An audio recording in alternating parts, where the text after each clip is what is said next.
Thank you.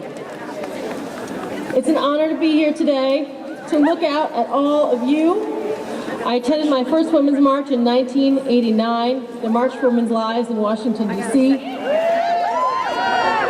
was the first time I had ever seen that many women in one place, from all over the country, making their voices heard. The first time they experienced that palpable sensation of change and progress. It was exhilarating then, as it is today. Today it is cold to remind us to bring the heat.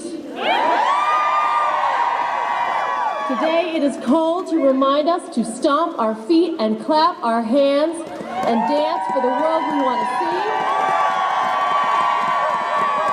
see. Today it is cold to remind us that we only rise and survive with the warmth of others. Reminds us that we do the work. All of these extraordinary people up here do the work. All of you extraordinary people out there do the work. We do it from the inside, we do it from the outside. We come together to remind ourselves what it takes. And what it takes is to be together, to listen to one another, to hear the change so that we can make the change. In January 1989, there were only 29 women in Congress. Today there are 102,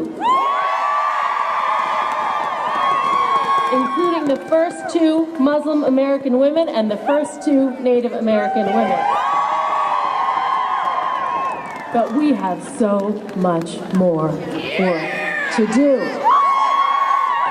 We have work to do at the national level, and we have work to do right here in Vermont. If we didn't already know it, the reprehensible treatment of my friend and lawmaker Kaya Morris demonstrates it to us. We have to stand together, we have to fight together, we have to dance together, stomp our feet and bring the heat. Because uprooting systems of inequality, that doesn't happen overnight. As Audre Lorde said, revolution is not a one-time event. And until the work is done, we have to keep returning to this place. The place where we show up for one another, where we listen as much as we talk. We inspire one another, and we make plans to keep working, to keep learning. Where, and thank you very much to our wonderful sign language interpreters, we make the less visible more visible. I give her time because I didn't tell her I was going to say that. It may not always feel like we are making progress because it is not a straight line. But this movement is stronger and more effective today because we are recognizing that our strength lies in our differences, that our fates are intertwined, that the heat only comes from being together. We are getting serious together about rejecting the old binaries of gender and sexuality. We are proclaiming unequivocally that there is no place for racism, homophobia, transphobia, anti-Semitism within this movement. Because we want no place for it in America, and we want no place for it in the world. In so many ways, these rallies, cold as it may be, are the reward for the day-to-day grind of activism, for the work that we do inside the system, for the work that we do outside the system, for the work that we do together for one another and for others, to teach, to learn always. This is the moment to take a nice cold breath, to find nourishment in our numbers and regroup. This work takes moral endurance. Sometimes it takes toe warmers, and we are here. I believe educators in particular have a mandate right now to help build moral endurance in future generations. We need young people who are ready to enter adulthood with moral clarity, a desire to listen carefully, the stamina and support to keep going. And And in nurturing these future leaders, we must instill in them an attention to how we bring forth revolution, not just why. As Gloria Steinem often says, Marx and Engels were wrong when they said that the ends justify the means. On the contrary, the means create the ends. We need to build this revolution with friendship, dancing, especially when it's cold, and laughter. If we want these things at the end, then we need to live them along the way too. And don't get me wrong, we can do this while we fight. And we must do it together, seeing and supporting one another.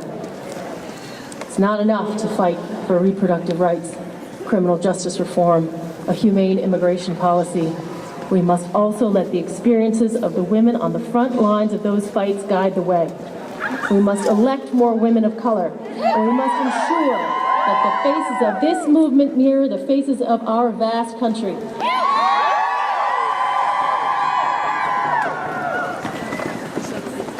Events like this one, peaceful protests and civic demonstrations, are the reward, they're the meat and potatoes, but it's also those meetings. As I sometimes tell students, it's those 10,000 meetings for social justice that make the difference.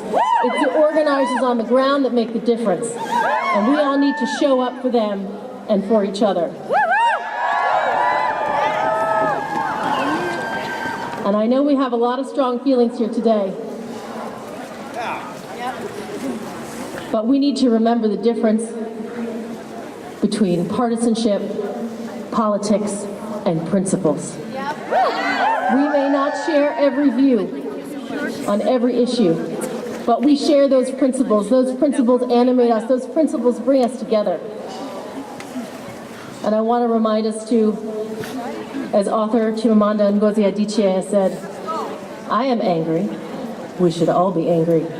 Anger has a long history of bringing about positive change, but I am also hopeful because I believe deeply in the ability of human beings to remake themselves for the better. That's why we educate, that's why we come together, that's why we work together. That's what we're doing here today. So I will leave you with this. Stay focused. Continue to show up for each other. Continue to stomp your feet. Continue to clap your hands, continue to raise your voices, continue to dance together and keep each other warm. Thank you for being here today. Today it is called to remind us that we only rise and survive with the warmth of others. Reminds us that we do the work. All of these extraordinary people up here do the work. All of you extraordinary people out there do the work.